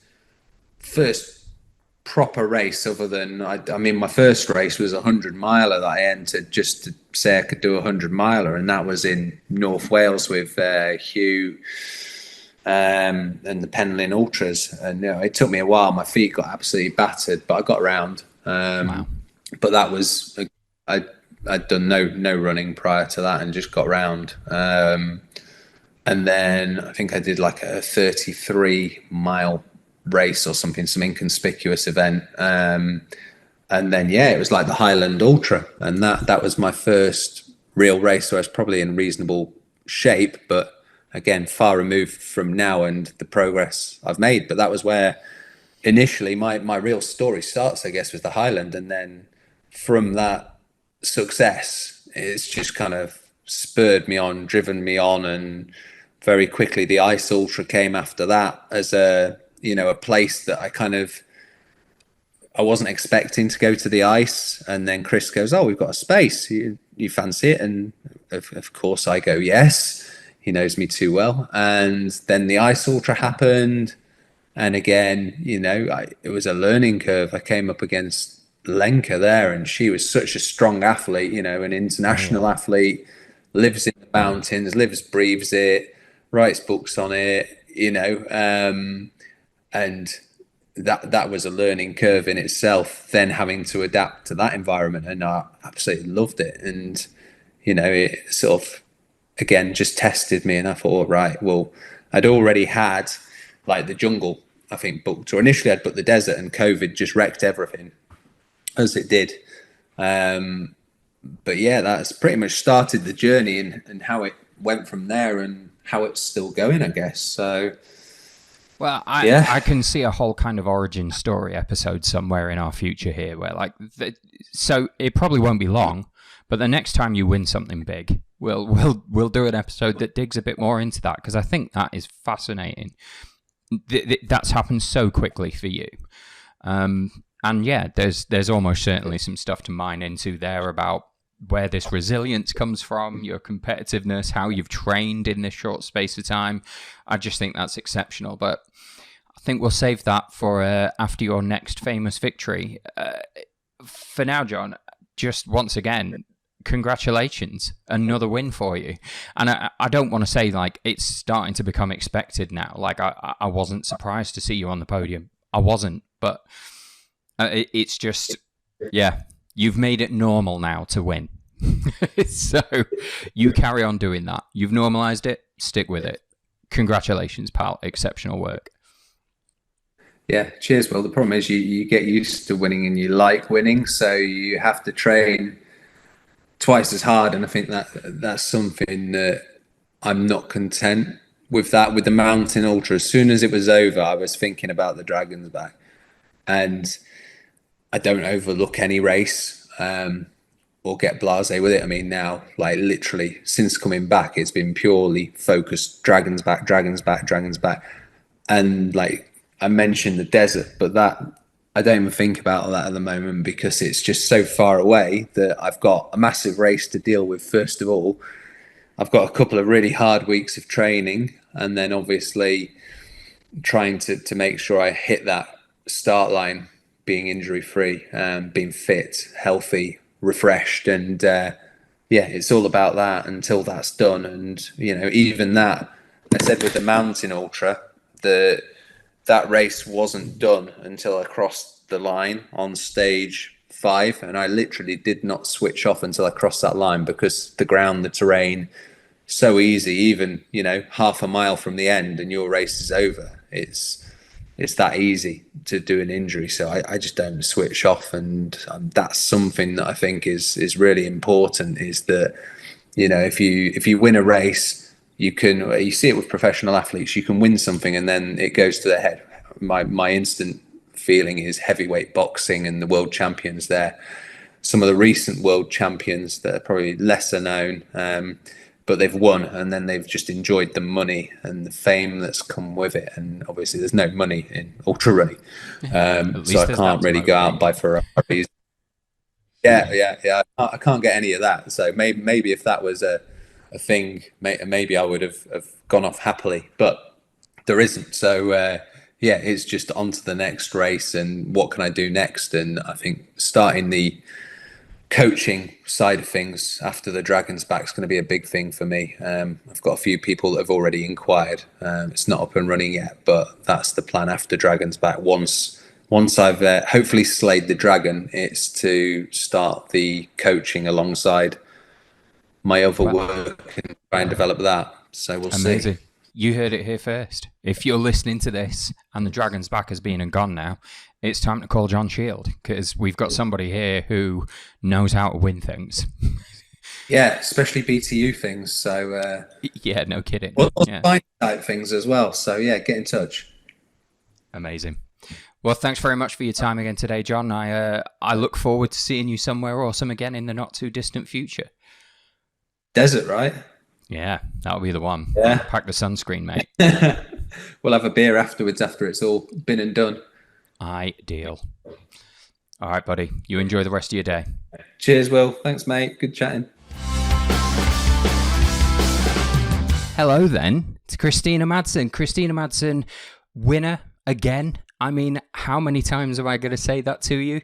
But not just a winner again of the Mountain Ultra, but the entire Global Race Series. Like this, unprecedented. And anyone who's been listening to this podcast for a while will have seen your name and they know who you are. We've done a couple of episodes before along the way because you have a tendency to do really epic things. But this is the end of a really long journey. I mean, I first met you at the first race I ever worked in 2016 in the jungle. And that was your first multi-stage. So I don't know what my opening question here is, Kristina. Am I about to ask you to try and sum up the last 7 or 8 years of your entire running career? How on earth do we do that? But congratulations. I mean, absolutely epic. Let's focus on that Global Race Series bit for a second. How does that feel, the end of this journey? Well, it feels absolutely amazing, but also a bit like, what's next? What's the next race? Like, I'm waiting for you guys to announce some new crazy race I can do, but it feels fantastic and still like a bit unreal. I've done all 4 of them. So I'm just like really happy and really proud. Yeah, I bet. I mean, in terms of what it says about you as a runner, you've proven yourself time and time again, not just in one place or in one way of going about doing things, just in totally different environments. Whatever it is that Kris has thrown at you over the course of the last, all of those Beyond the Ultimate races, you've found a way of getting through it. It doesn't surprise me that you were on your sort of Danish version of, what was the Special Forces show that you were a part of, surviving their training? Of course you did. It's hard to ask you to sum it up at this point when you've got the mountain fresh in your mind, but is there one out of those races that you remember most fondly or most clearly? Which one's going to stand out? Well, for me, like the Jungle Ultra was where it all started for me. Like I went into the Jungle Ultra. Back then, I was a teacher full time. I've done some half marathons and some marathons. And this was my first multi-stage race. Like I was a bit like, could I even do the first stage? So I ended up winning it, and I ended up like really loving to be in this extreme environment. I love the jungle. So the jungle will always stand out, maybe because it was my very first race, and maybe because I was so surprised to like find my passion. And after the jungle race, I went back to Denmark and I actually quit my job as a teacher to try to live the dream of being a professional runner. So that was where my whole running career started. And that's why I think the jungle will always have like a special place in my heart. Yeah. And I mean, I remember that race. I remember being nervous myself. I'm not even running it. It was just the first time I'd covered a race in that way, being out in the jungle with my camera. And we've come full circle again to an extent, because what I remember about that first race as well is, you know, you weren't sure what was going to happen. You've never done this sort of thing before. And we were taping your knee up in the camp the day before the race. So you came in injured that very first time around and had to push through that as well.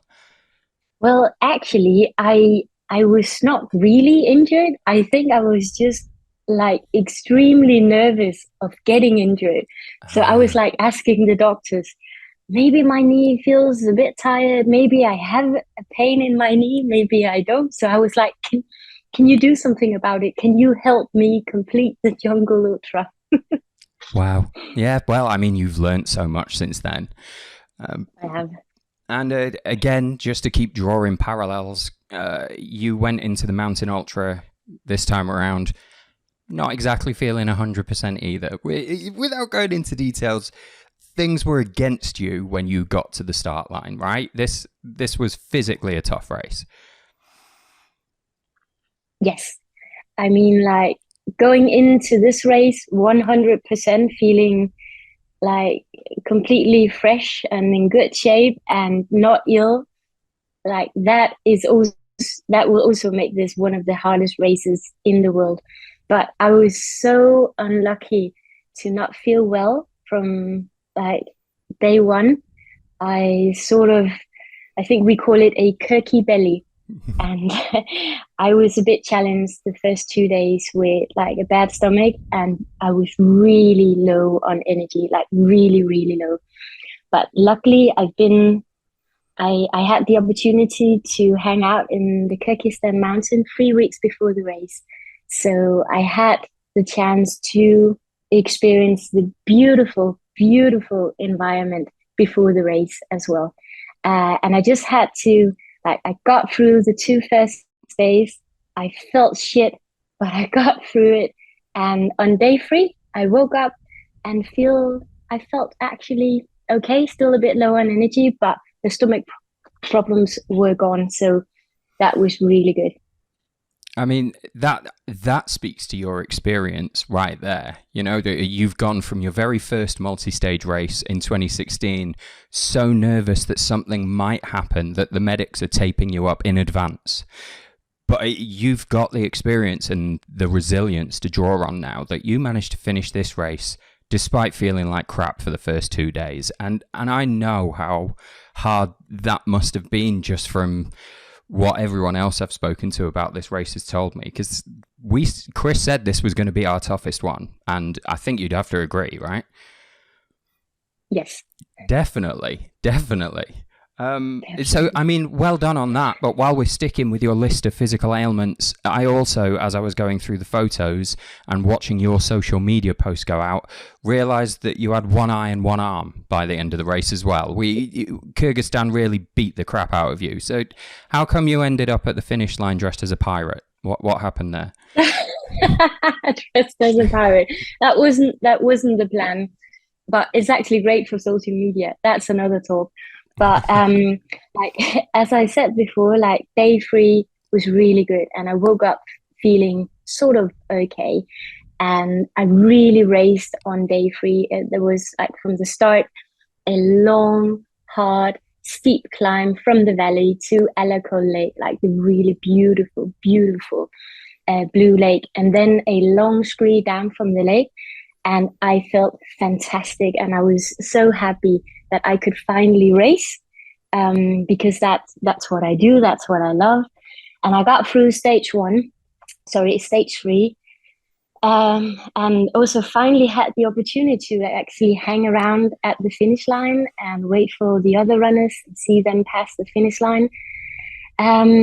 And I went in the tent that evening feeling, yes, now let's start the mountain ultra, only to wake up where I could hardly open my right eye.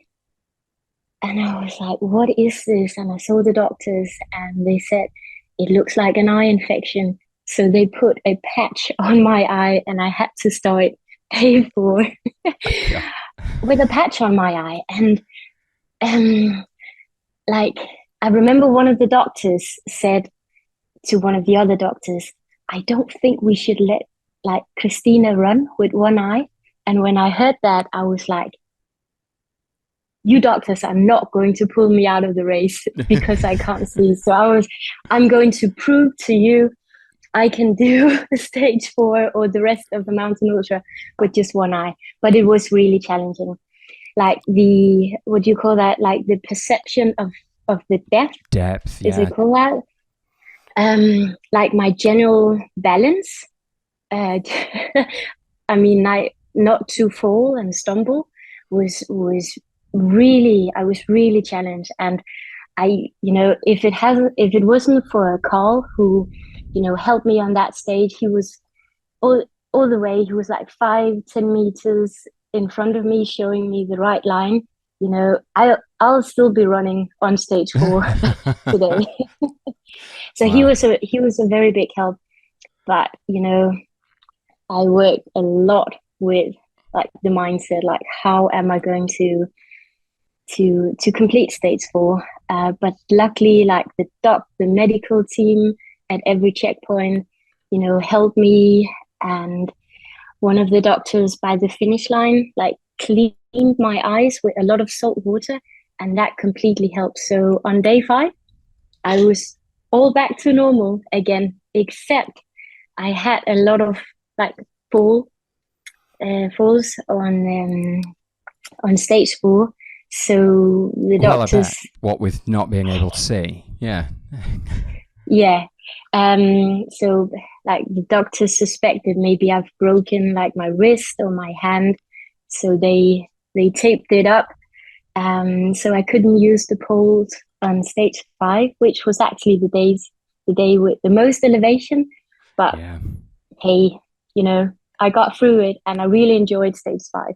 Really, really enjoyed. And again, I ran with Carl. We had a really good time. And it was so beautiful, like the valleys on that side of, I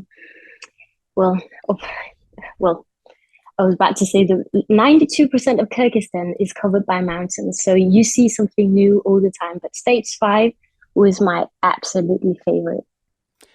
It looked like a very typically Kris King stage 5 in that, even from my point of view back in the UK, just staring at all the maps and the GPX data, it seemed to have a bit of everything that had gone before. And that seems to be what Kris does with a final stage, just hit you with everything you've already had. And I was jealous the second you guys started posting the first stuff on social media, and now I've seen all of the photos. I am gutted I wasn't there, because it did look amazing. It's easy to focus on how hard this race was, and it was definitely physically very hard for you, but talk us through that scenery. Like I've seen the photos and I can't imagine they quite do it justice, so can you paint a picture for us? Well, I can try. Like I've done a lot of different races. I've also done a lot of different mountain races, but the thing about Kyrgyzstan is that I hope I use the right English word, like versatile. The mountains are so different. Like if you look to the right, it looks a bit like the Himalayas in Nepal.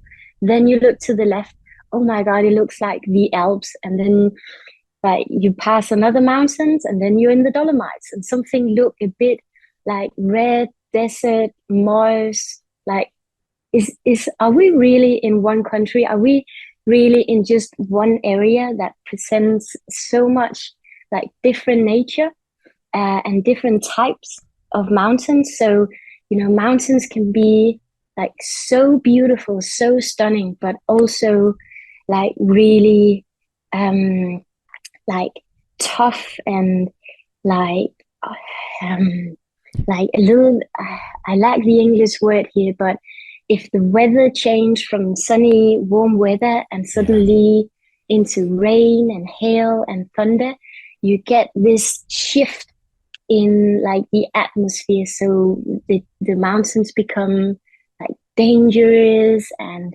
you really need to take care of yourself.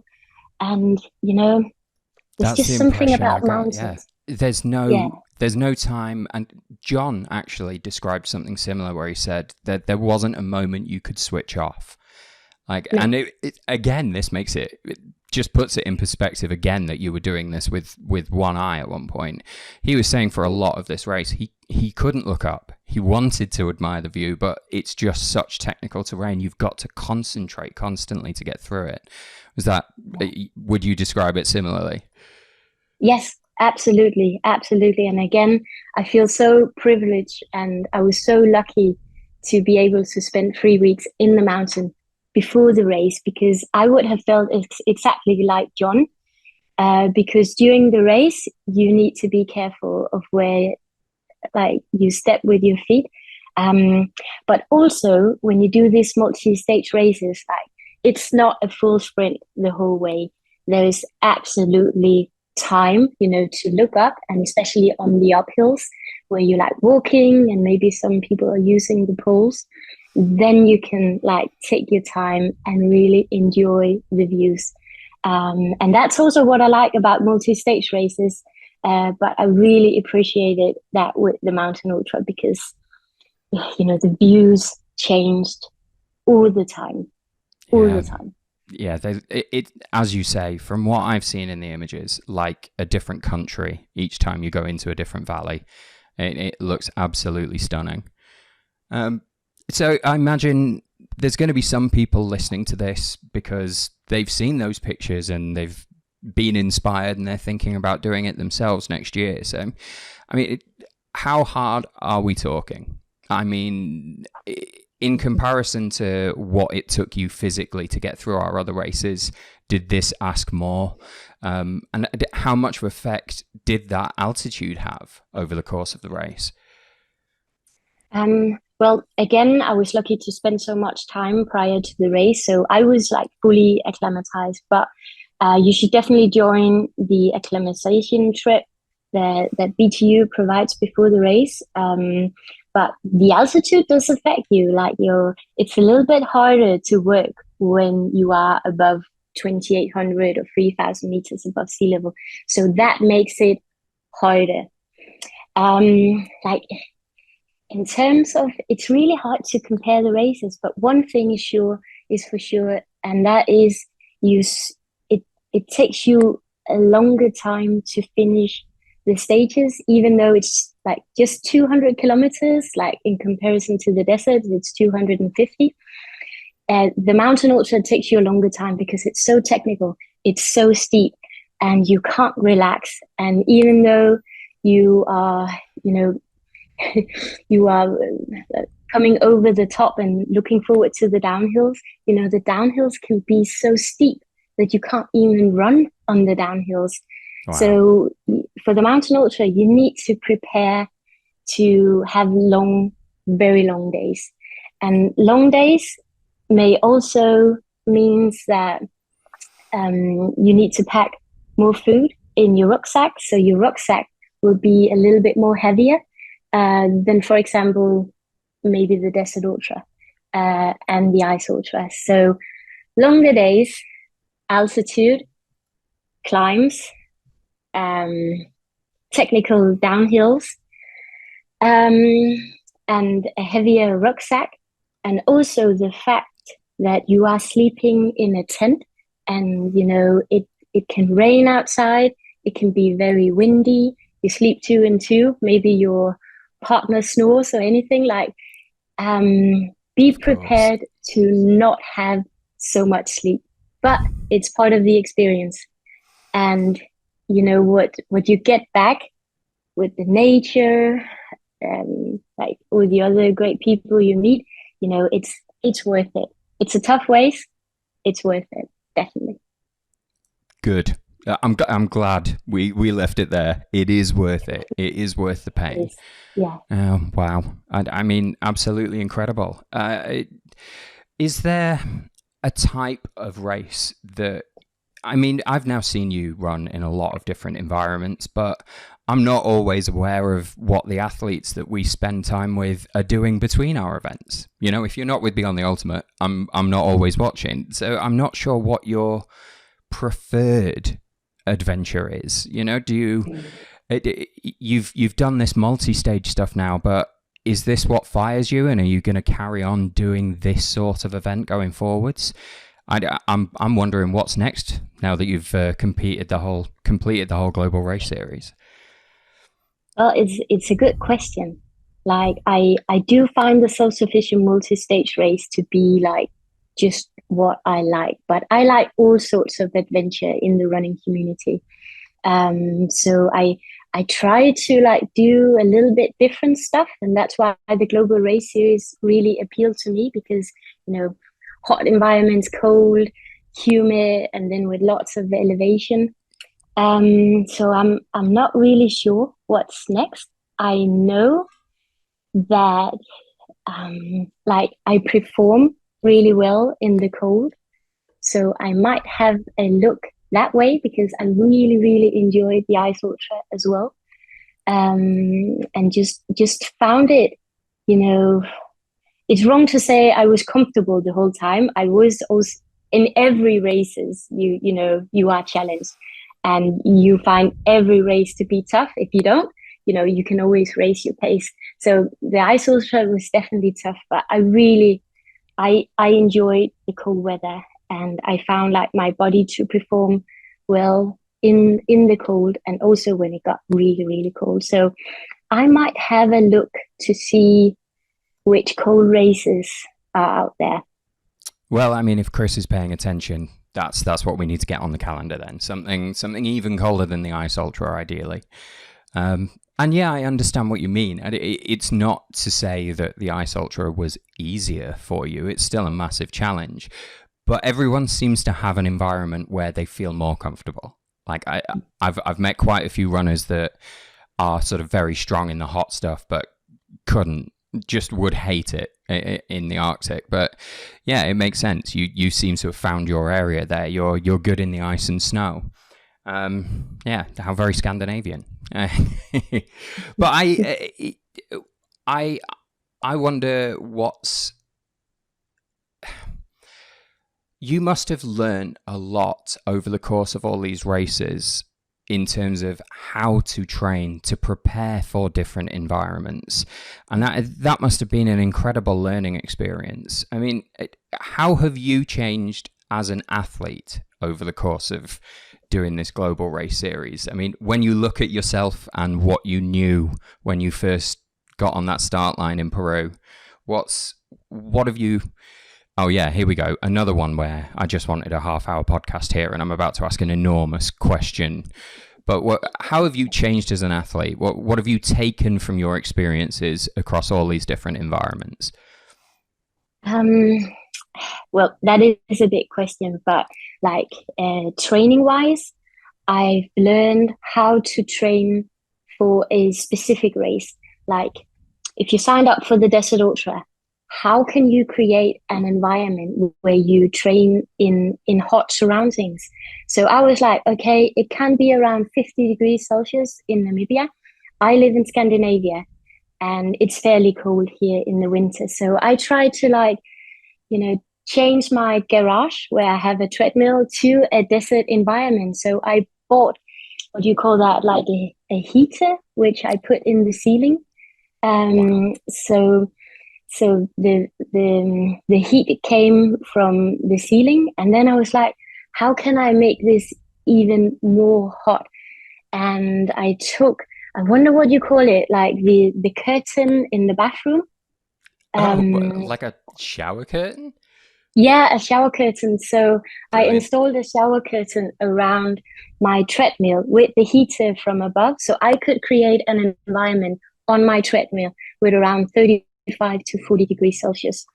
On top of that, I could put on a lot of clothes. I could put on my rucksack, with, around the weight I knew I was going to carry in the desert, and I could have my training sessions there. I could experience how much water do I need, what do I feel like eating when I get really hot, because one of my experiences, especially in hot environments, you don't feel like eating anything. Very, very true. Yes. And again, when I train for the ice, it is cold in Denmark, but it's not minus 20 or 40 degrees. So I rang a local warehouse freezer, if you call it that, like a big warehouse. An industrial freezer, yeah. Yes. And I told them about the project, and they said, yeah, sure, you can come here twice a week, 2 hours, and you can run in minus 18 degrees. So that was, I could test how does my body react in really cold temperatures, and how does my gear react. So I had insulated bottles, but they do also freeze at one point. But how long can I run in minus 18 degrees before my water starts to freeze? What type of food freezes so you can't eat it? That is like really good learnings before you go into a race. So I really enjoy to be very geeky about training specific and what are your options, because I can't, just travel 3 months to a specific place to train specific, but I really enjoy to kind of create the environment back home. And also, as maybe like training for the mountain ultra is a bit hard here in Denmark. Our highest peak is 180 meters above sea level. I remember talking about this when you were training for Kili, yeah. Yeah. So how can I get like the amount of elevation meters in my legs? And luckily I have the treadmill that you can elevate and therefore like train the hills. So that was like a little answer to your very big question. No, that's perfect. I think what you've just given us there is an excellent lesson for anybody who is listening to this. It's easy to go into one of these races thinking, well, I can't train in the Arctic, so fingers crossed everything goes well when I get there, or I can't train in 50-degree heat in the UK, so we'll just have to train as hard as I can and hope that the heat is all right when I arrive. No, there is stuff you can do. Yeah. You can test your snowshoes running up and down the beach. You can inquire about an industrial freezer and go and spend some time running in there. There are options, and the more of that kind of thing that you do, the less you've got to feel intimidated by when you do arrive at that race. Don't be standing on that start line thinking, wow, I have no idea what running in 50 degrees is going to do to me. Like, what will happen? It's best to, if there's any way of doing it, if you can rig up a shower curtain and a fan heater around a treadmill just for a day at some point to at least know what your body is going to do in that environment. Priceless, right? That's information that's going to help you so much when you get out to the race. So yeah, I'm glad I threw the big question at you there, because that is an excellent lesson to take from this. There is more you can do to teach your body what it's going to need to do in that environment and to learn how your body will react to it. Yeah, exactly. And the rest is resilience, I suppose. That's the bit of it where you then have to cope with whatever it throws at you when you get there. And you've also obviously shown a lot of those skills over the course of the race. Did it spur you on at all, the idea that you were going to finish the whole Global Race Series? That, when that eye was bad, was there any moment? I guess what I'm getting at is I feel like Kris would have had to have gone out onto the course on horseback and dragged you off there in order to get you out. Is that about fair? That is about fair. I never think about quitting. I know it's a cliche, but quitting is not an option. Like when I when it gets tough, and maybe it gets a little bit too tough, you have to make some choices to like change the situation or cope with the situation. But I'm never thinking about quitting. I'm just thinking about how to solve the problem and how to move on, and how to all the time take one step closer to the finish line. Like, never stop, never go backwards, never pause. If you take one step at a time, you will always get closer to the finish line. Very, very true. It reminds me of something somebody else I interviewed recently said, which was that they had gone out into a race, and it was Alice Kershaw, actually, on the Summer Spine. She'd gone out into the race with a mantra in her head of, what can I do? And at first it sounds almost sarcastic, like, well, what can I do? But what she's trying to get at there is there will be moments during an event where things do feel a little overwhelming. Like, oh my God, I'm so tired, or this knee hurts, or my stomach feels terrible. I don't know how I'm going to continue. What am I going to do? And that actually, you just need to reframe that question a bit. Like, you're planning for things that you don't know whether they're going to happen or not yet. Stop going, oh my God, what am I going to do? Ask yourself, well, what can you do? And the chances are there is something you can do. You could just choose to stop and eat and maybe take a 10-minute rest and then see where you are and take things one step at a time and find a way forward. And it seems like you've learned a very similar lesson over the course of the races you've done. Yeah, definitely. But also, like, a big part of why I sign up for these races is to challenge myself, is to push my limits, is to find out, okay, where are my boundaries? If these races were easy, I would not sign up. So when I do test my limits and I do get challenged on the races, I sometimes try to think, this is the reason why I signed up. This is a big challenge for me. This is maybe where my limits are. That is exciting, because this is the reason why I sign up for races. Not to let it, I don't sign up for races to do them with one patch on my eye. That's not what I mean. But, I am in this like running community, and I sign up for these multi-stage races to test my limits. Of course. And there are two sides to that. As you say, you don't want to push yourself so far that you do lose that eye or lose that arm. That's not what we're here for. But you are going out there each time to find out where your limits might be. What am I actually capable of? But every time you get through one of these events, you realize you're capable of more. And I think that's another part of the reason that people come back to it.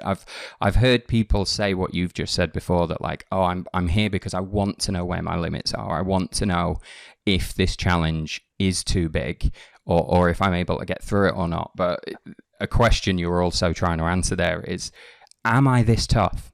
Am I this strong? Have I done enough? Am I this resilient? And to find out that you are is an amazing feeling, and I've watched that change people's whole personalities.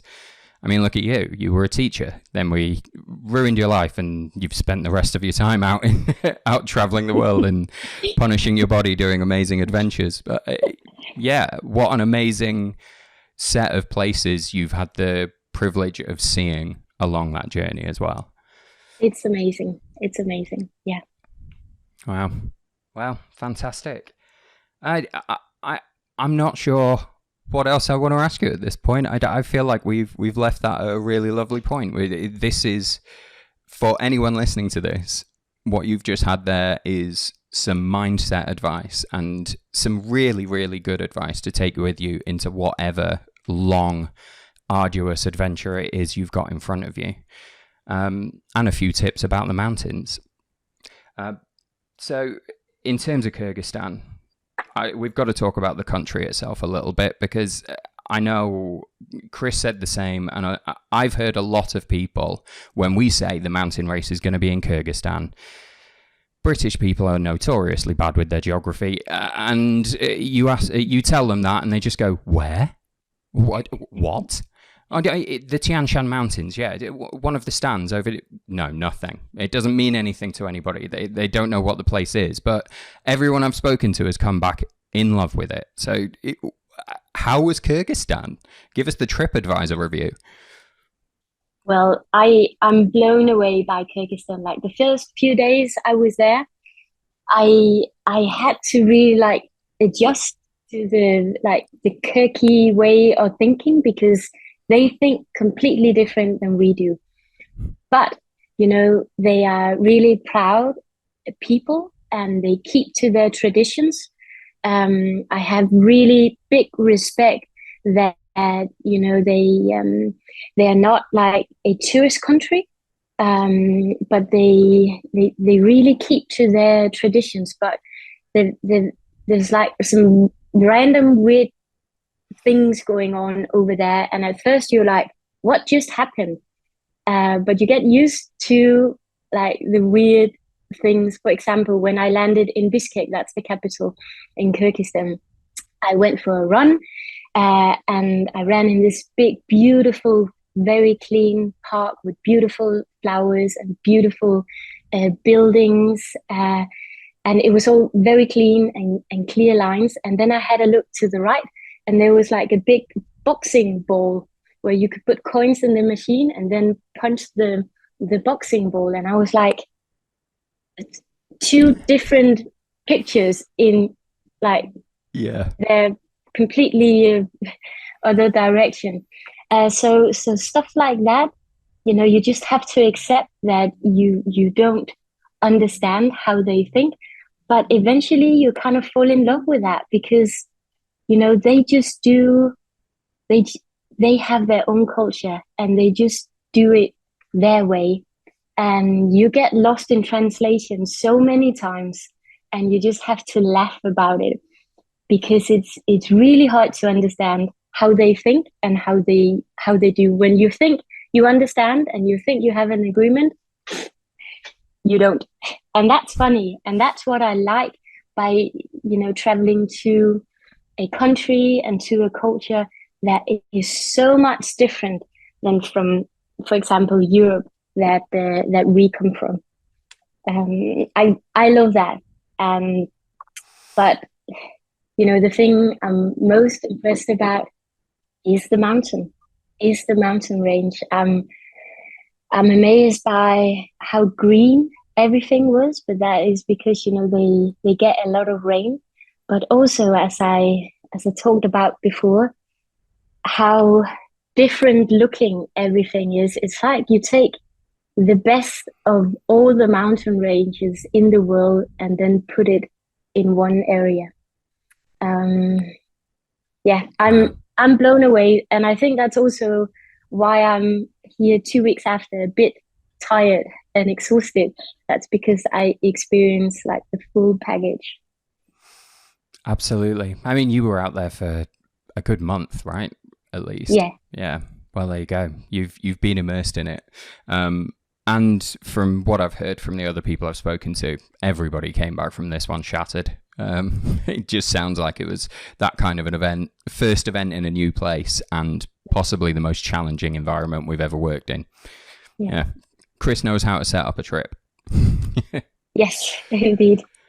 Well, thank you for the sort of cultural lesson there, and the geography as well. That's much appreciated. And look, thanks for taking the time out to chat to me again today. I really appreciate that. And look, I'm just going to sign off by saying congratulations once again.